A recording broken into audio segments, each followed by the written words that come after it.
Mort du chanteur Dwayne Wiggins, membre fondateur du groupe de R&B Tony. Tony. Dwayne Wiggins, membre fondateur du groupe de R&B Tony. Tony. Est décédé, a annoncé sa famille vendredi 7 mars. Il avait 64 ans. Une triste nouvelle pour les amateurs de R&B anglophones. Dans la soirée du vendredi 7 mars, le groupe Tony a annoncé la disparition de Dwayne Wiggins, un de ses membres fondateurs, dans une publication Instagram écrite par sa famille.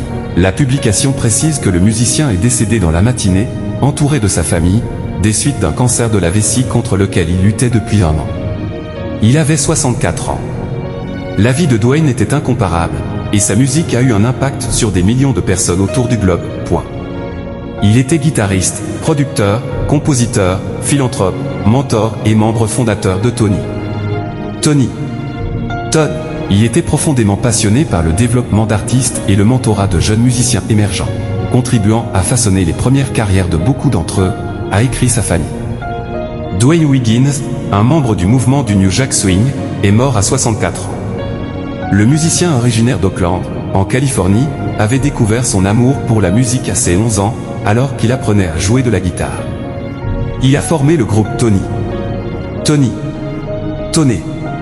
En 1986 avec son frère Raphaël Sadik et leur cousin Christian Riley, au sein duquel il était la voix principale et guitariste. Le groupe a sorti 4 albums en l'espace de 8 ans, dont son Love Soul, qui fut double disque de platine.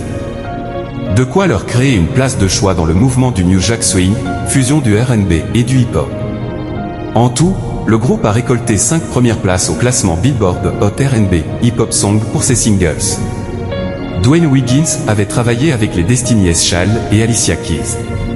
Tony s'est finalement séparé en 1996, et Dwayne Wiggins a lancé sa carrière solo avec l'album As Never en 2000. Il s'est aussi consacré à l'accompagnement de jeunes artistes avec son label Grassroots Entertainment, qui a contribué à nourrir la carrière des Destiny's Child, au sein duquel Beyoncé a lancé sa carrière.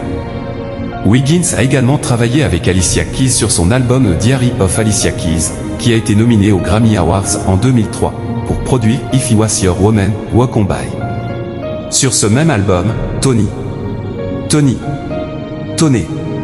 est par ailleurs apparu sur le morceau Diary en formation réduite, sans Sadik. J'adore travailler avec des artistes qui m'inspirent, avait confié Wiggins au Sun News.